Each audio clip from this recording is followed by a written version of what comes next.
dalam pembangunan. Perbezaan jantina dalam pembangunan terbahagi kepada 3, yaitu perbezaan sosialisasi dapat dilihat apabila lelaki belajar menghargai kemerdekaan sedangkan wanita diajar untuk mempertahankan harga diri mereka dan kemampuan mereka untuk mengekalkan sesuatu hubungan. Perbezaan keganasan dapat dilihat. Seterusnya adalah perbezaan kognitif. Wanita dikatakan lebih kepada kelajuan visual ataupun motor dan kemampuan berbahasa, manakala lelaki lebih kepada melakukan tugas mekanikal dan visual. Wanita dikatakan belajar bercakap lebih awal daripada lelaki dan mempunyai sebutan yang baik.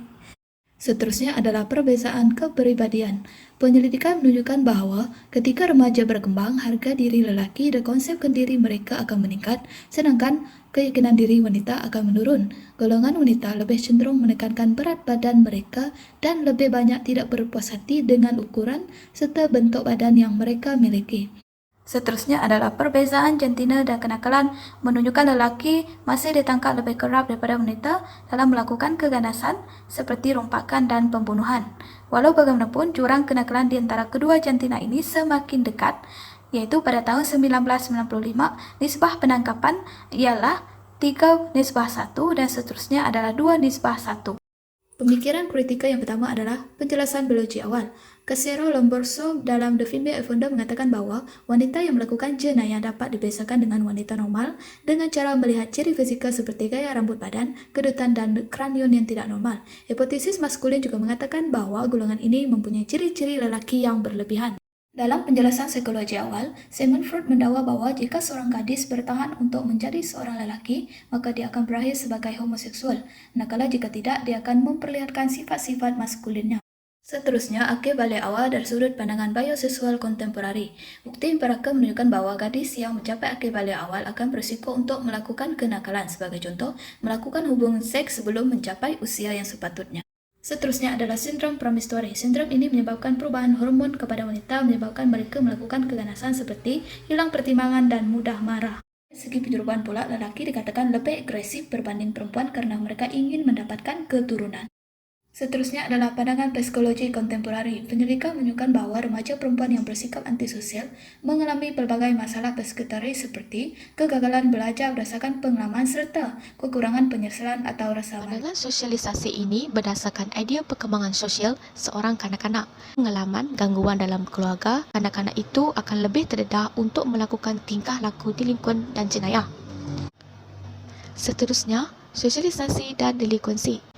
Kanak-kanak perempuan berkemungkinan lebih diawasi berbanding dengan kanak-kanak lelaki. Dan sekiranya kanak-kanak perempuan itu melakukan perbuatan yang tidak dipersetujui oleh masyarakat, maka ibu bapa mereka mungkin lebih diperhatikan. Hal ini berbeza kepada kanak-kanak lelaki. Penguasaan yang kerap juga boleh mencegah peluang kepada kanak-kanak untuk melakukan jenayah. Buat 3 andaian mengenai perbezaan gender dalam sosialisasi. Dalam konteks ini, hubungan keluarga yang tidak begitu baik merupakan puncak utama terhadap tingkah laku wanita.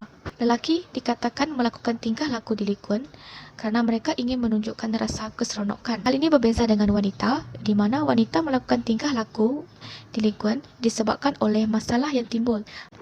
Bagi kesimpulan pendekatan sosialisasi ini, interaksi dalam sesebuah keluarga merupakan kunci dalam memahami tingkah laku delinkuan wanita. Menurut Ferda Elder, tingkah laku delinkuan wanita dipengaruhi oleh perubahan peranan sosial seorang wanita. Pandangan kritikal feminis, James Messerschmidt telah merumuskan model teori untuk menunjukkan bagaimana konsep kejantanan yang berasal dari ketidaksamaan yang dibina dalam patriarchal kapitalisme. Lelaki menguasai perniagaan dalam masyarakat kapitalis sementara wanita terlihat lemah dan tidak mempunyai sebarang peluang untuk menyuarakan pendapat. Miller turut mendapati bahawa gadis-gadis Afrika Amerika di persekitaran bandar selalu dilecehkan dan didera secara seksual oleh remaja lelaki. Mereka turut dipergunakan untuk melakukan jenayah seperti pengedaran dadah yang akhirnya melibatkan diri mereka dalam sistem keadilan. Penderaan seksual dan pemerdagangan seks. Daripada artikel ini, terdapat pelbagai penderaan seksual yang dapat disenaraikan. Yang pertama iaitu wanita dipaksa untuk melakukan pelacuran dan aktiviti seksual lain seperti penghasilan pornografi. Bukan itu saja, mereka turut dijadikan sebagai hamba bekerja dalam bidang industri. CIA telah menganggarkan bahawa terdapat sebanyak 45,000 hingga 50,000 individu telah diperdagangkan ke United pada setiap tahun. Rentetan itu, Amerika Syarikat telah memperkenalkan Akta Perlindungan 2000 dan kemudian memperkukuhkannya dengan semakan pada tahun 2005. Amerika Syarikat turut membiayai sebanyak 360 juta kepada agensi penguatkuasaan undang-undang dalam mengembangkan Operation Announce Loss Program yang bertujuan bagi menangkap pekerja seks dan perbuatan melacurkan kanak-kanak. Teori kawalan kuasa. John Hagan berpendapat bahawa teori kawalan kuasa menunjukkan bahawa pengaruh kelas kenakalan adalah berkait dengan kualiti kehidupan sesebuah keluarga. Dalam keluarga paternalistik, bapa memainkan peranannya sebagai pencari nafkah dan ibunya pula mempunyai pekerja tetap iaitu menjadi suri rumah sepenuhnya. Pekerjaan ibu sebagai suri rumah sepenuh masa seharusnya dapat mengawal tingkah laku anak perempuan mereka dalam memberikan kebebasan berbanding anak lelaki. Oleh itu, anak lelaki akan menunjukkan tingkah laku yang lebih agresif berbanding anak perempuan. Hubungan seperti ini juga akan berlaku di rumah tangga yang mana ayahnya sudah meninggal. Dalam keluarga yang seimbang pula, di mana bapa dan ibu mempunyai jawatan dan pekerjaan, maka persamaan antara kadar kenakalan anak perempuan dengan anak lelaki mereka adalah yang paling tinggi. Oleh itu, kemungkinan besar anak perempuan akan melanggar undang-undang kerana mereka kurang dikawal dengan sepenuhnya oleh kedua-dua orang tuanya. Jantina dan sistem keadilan juvenil. Pakar kenakalan Medan Chandlerland telah melakukan penyelidikan dengan baik selama lebih 30 tahun untuk menentukan sama ada kanak-kanak perempuan masih menjadi bangsa di bawah umur ataupun tidak dalam sistem keadilan. Antara penemuannya iaitu, polis lebih cenderung menangkap remaja wanita yang melakukan aktiviti seksual dan mengabaikan tingkah laku yang sama di kalangan lelaki yang tidak bertanggungjawab. Dalam sistem keadilan juvenil dapat dilihat bahawa remaja perempuan lebih cenderung terjerat dalam sistem tersebut berbanding lelaki. Seterusnya, kita akan beralih ke bahagian pendapat tentang artikel. Sepanjang pembacaan dan penelitian terhadap artikel ini, pembaca telah mengenal pasti beberapa kelebihan dan kekurangan yang ada pada artikel ini. Antara kelebihan artikel ini adalah artikel ini mengandungi data dan informasi yang lengkap dan menyeluruh mengenai isu yang dikaji. Informasi yang lengkap amat penting dalam memastikan kandungan yang ditulis adalah bermakna dan tepat untuk menarik perhatian pembaca. Sebagai contoh, kajian ini telah menjelaskan mengenai perbezaan gender sebelum berarah ke topik delinkuensi. Perbezaan gender adalah sesuatu yang mudah pada umumnya. Namun, ia penting sebagai usaha agar pembaca tidak keliru dengan topik yang ingin dikaji. Untuk kelebihan yang kedua, kita boleh lihat dari segi contoh yang disediakan. Sebelum mengarah ke topik yang lebih luas, pengkaji terlebih dahulu menceritakan mengenai kisah Leticia. Penceritaan kisah Leticia ini merupakan satu gambaran awal mengenai isi kandungan artikel ini. Dari pembacaan artikel ini juga, pembaca merasakan bahawa artikel ini banyak memberikan pengetahuan baru, khususnya melibatkan delinkuensi. Salah satu fakta yang menarik adalah tentang hipotesis chivalry. Hipotesis chivalry mengatakan bahawa perbezaan gender dalam delinkuensi dapat dijelaskan oleh fakta iaitu jenayah wanita seringkali diabaikan atau dengan kata lain, dimaafkan oleh lelaki dalam sistem keadilan.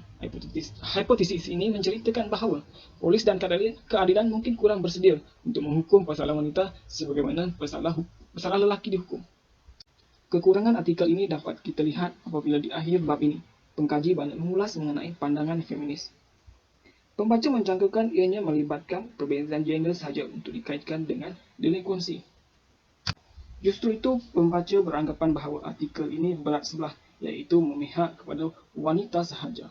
Akhir sekali, kekurangan artikel ini adalah pembaca merasakan bahawa pembacaan artikel ini memerlukan masa yang panjang untuk memahami keseluruhan kandungan.